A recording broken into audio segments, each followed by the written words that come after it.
नमस्कार साथियों, स्वागत है आपका एक बार फिर से हमारे YouTube चैनल में।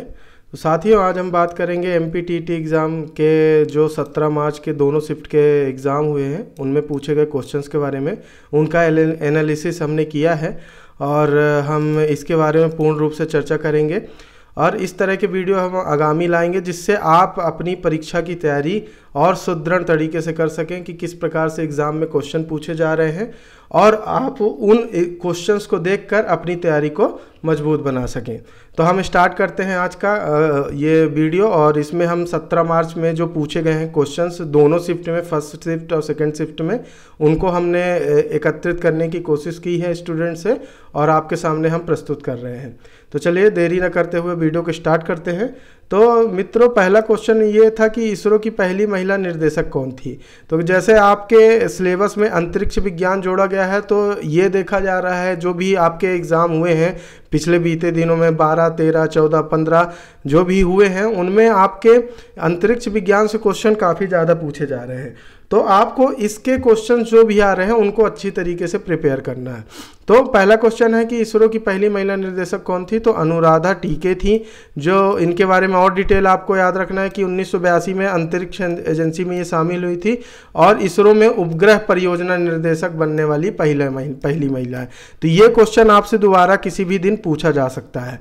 फिर नेक्स्ट क्वेश्चन है आपका ओजोन गैस का क्षरण कैसे होता है। तो क्लोरोफ्लोरोकार्बन है एकमात्र गैस जो है जिसके कारण ओजोन गैस का जो होता है ओजोन परत का क्षरण होता है। फिर नेक्स्ट क्वेश्चन है ओजोन का मॉन्ट्रियल प्रोटोकॉल।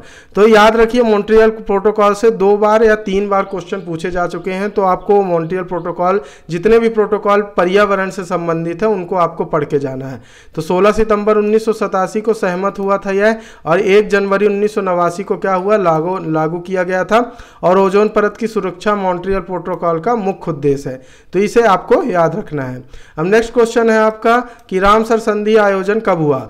तो ये 2 फरवरी 1971 में ये आयोजन किया गया था। इसी दिन को कब 2 फरवरी को वेटलैंड दिवस भी मनाया जाता है। ठीक है, विश्व वेटलैंड दिवस, इसको भी आपको याद रखना है। तो इसके बारे में और डिटेल जान लेते हैं कि ईरान के कैस्पियन सागर के किनारे स्थित शहर रामसर में रामसर संधि के लिए हस्ताक्षर किए गए थे। इसलिए इस प्रकार की आर्द्र भूमियों को रामसर स्थलों के नाम से जाना जाता है और इस समझौते को आपका रामसर संधि या आर्द्र भूमि संधि या वेटलैंड कन्वेंशन कहा जाता है। तो रामसर संधि सन 1975 में लागू की गई थी। हुई कब थी, आपका आयोजन कब किया गया था, 1971 और इसी 71 के बाद से ही वेटलैंड दिवस मनाया जाने लगा था। फिर नेक्स्ट क्वेश्चन है आपका चीन में कौन सी नदी बाढ़ का कारण बनती है। तो आपकी कौन सी है, पीली नदी। पीली नदी को चीन का शोक कहते हैं। तो इस बात को भी आपको याद रखना है। फिर नेक्स्ट क्वेश्चन है आपका विटामिन ए की कमी से होने वाला रोग। तो ये भी आपका एक पर्यावरण का ही हिस्सा है क्योंकि जो आपका विटामिन है स्वास्थ्य से संबंधित जो भी हैं वो आपके EVS से क्वेश्चन पूछे जा रहे हैं। तो आपका विटामिन ए का क्या है, रतौंधी होता है। फिर नेक्स्ट क्वेश्चन है हिंदी से है जो कि प्रभु जी तुम चंदन हम पानी, किसकी पंक्ति है। तो ये किसकी पंक्ति है, रविदास जी की है। नेक्स्ट क्वेश्चन पे हम चलते हैं। नेक्स्ट क्वेश्चन है कि क्रिकेट में सबसे ज़्यादा रन किसने बनाए हैं। तो किसने बनाए हैं, मास्टर ब्लास्टर सचिन तेंदुलकर ने बनाए हैं। फिर नेक्स्ट क्वेश्चन है फिर अंतरिक्ष विज्ञान से है तो मंगलयान कब लॉन्च हुआ था। तो इस तरह के क्वेश्चन बहुत ज़्यादा पूछे जा रहे हैं कि धूमकेतु किस उपग्रह से भेजा गया या किस क्षेत्र से भेजा गया। तो ये इस तरह के क्वेश्चन बहुत ज़्यादा पूछे जा रहे हैं। तो आपको प्रिपेयर रखना है, या किस यान से भेजा गया, PSLV से, GSLV से, SLV से। तो आपको इस तरह से आपकी अपनी प्रिपेरेशन आपको चालू रखनी है।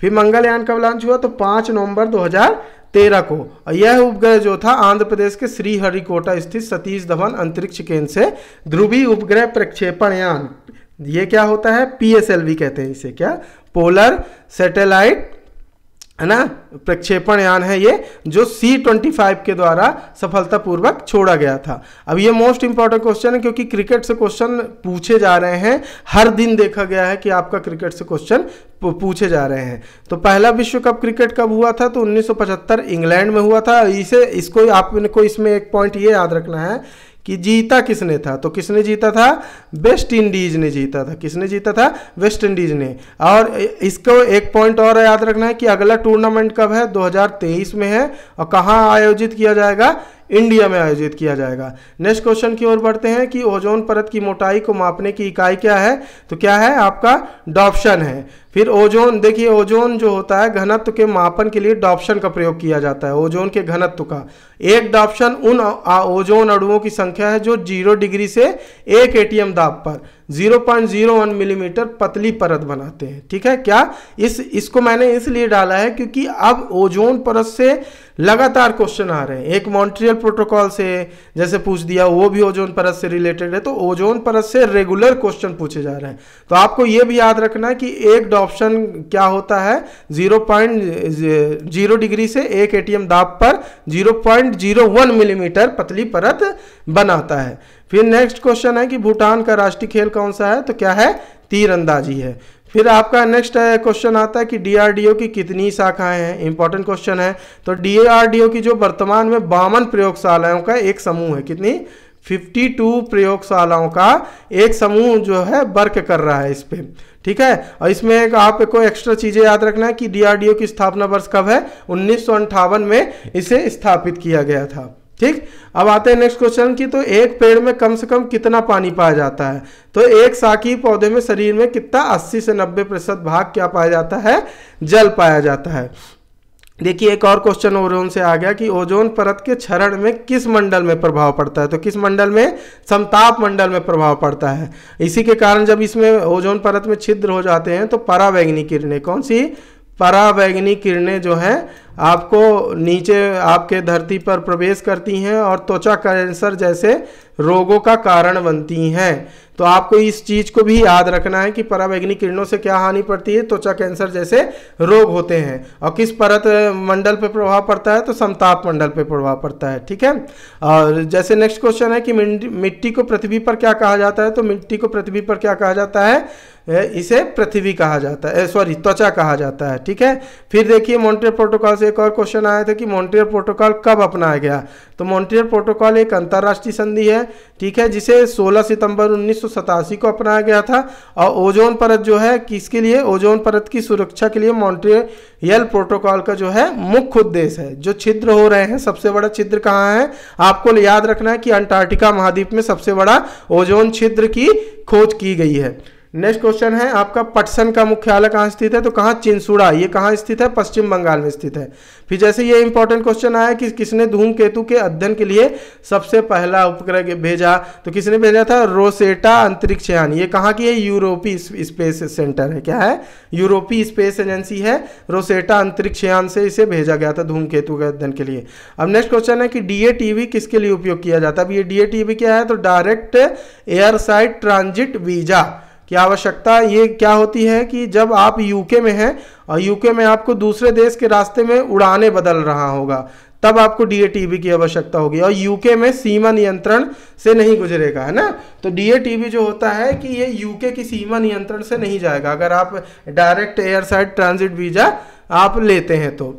फिर नेक्स्ट क्वेश्चन है कि पिता पुत्र में कितने प्रतिशत गुण पाए जाते हैं, तो आपका 50% गुण मिलते हैं। ठीक है, फिर आता है नेक्स्ट क्वेश्चन हिंदी से कि हेम कुंभ में कौन सा अलंकार है, तो कौन सा है, रूपक अलंकार है और उपमा अलंकार है। ठीक है, तो आप नेक्स्ट क्वेश्चन की ओर बढ़ते हैं। तो क्रिकेट का सबसे अधिक बैठक व्यवस्था वाला स्टेडियम कौन सा है, तो कौन सा स्टेडियम है, नरेंद्र मोदी स्टेडियम, अहमदाबाद गुजरात। इसी को क्या कहते हैं, इसी को मोटेरा, क्या इसका नाम बदल दिया गया था, मोटेरा स्टेडियम बोला जाता है। और ये कहाँ स्थित है, अहमदाबाद। ये विश्व का सबसे बड़ा बैठक व्यवस्था वाला स्टेडियम भी बन चुका है। फिर नेक्स्ट क्वेश्चन है कि बेरी रोग किस विटामिन की कमी से होता है, तो विटामिन B1। तो ये एक चीज याद रखिएगा, विटामिन से एक क्वेश्चन पक्का है कि आपके एग्जाम में पूछे जाएंगे। ठीक है, फिर नेक्स्ट क्वेश्चन है कि भोपाल गैस त्रासदी किस गैस के कारण हुई थी, तो ये सबको पता है कि 2 से 3 दिसंबर को क्या हुआ था, ये बहुत बड़ी दुर्घटना हुई थी भोपाल में, तो जिसमें मिथाइल आइसोसाइनाइड, क्या मिथाइल आइसोसाइनाइड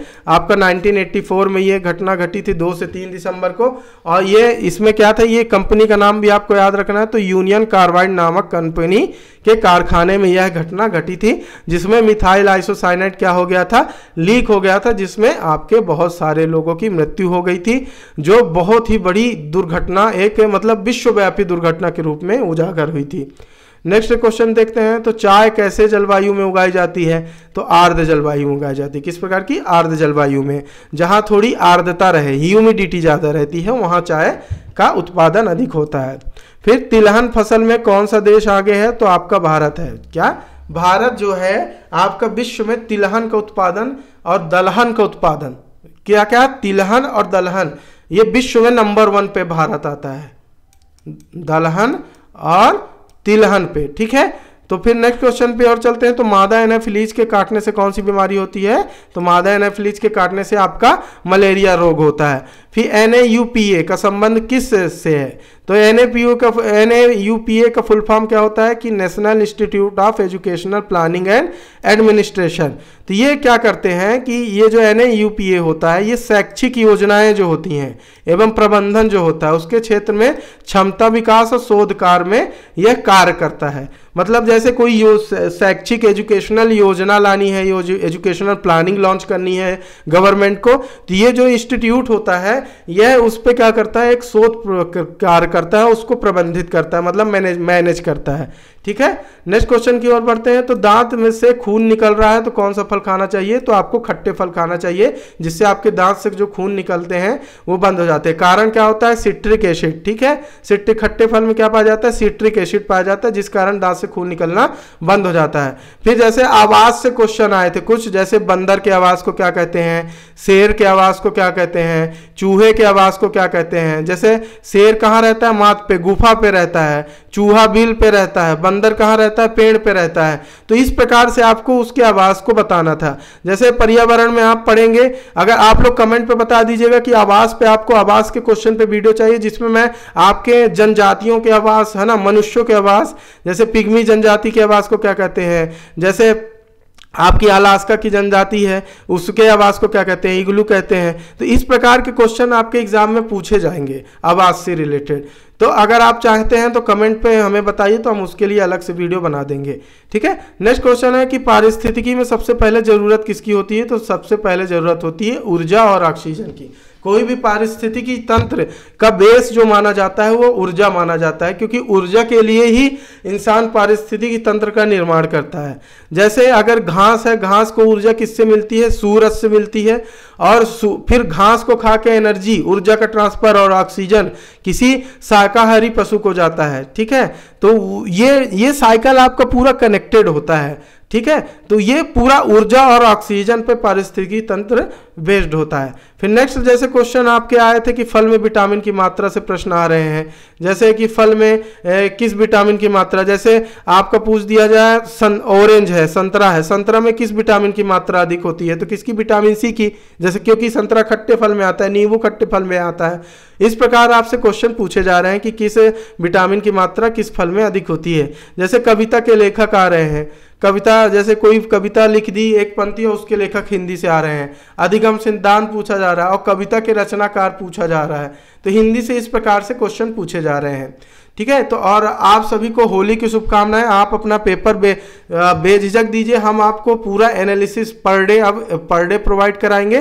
तो चैनल पे नए हैं तो आप चैनल को सब्सक्राइब करिएगा, मत भूलिएगा। हम इस तरह की वीडियो अभी भविष्य में लाते रहेंगे।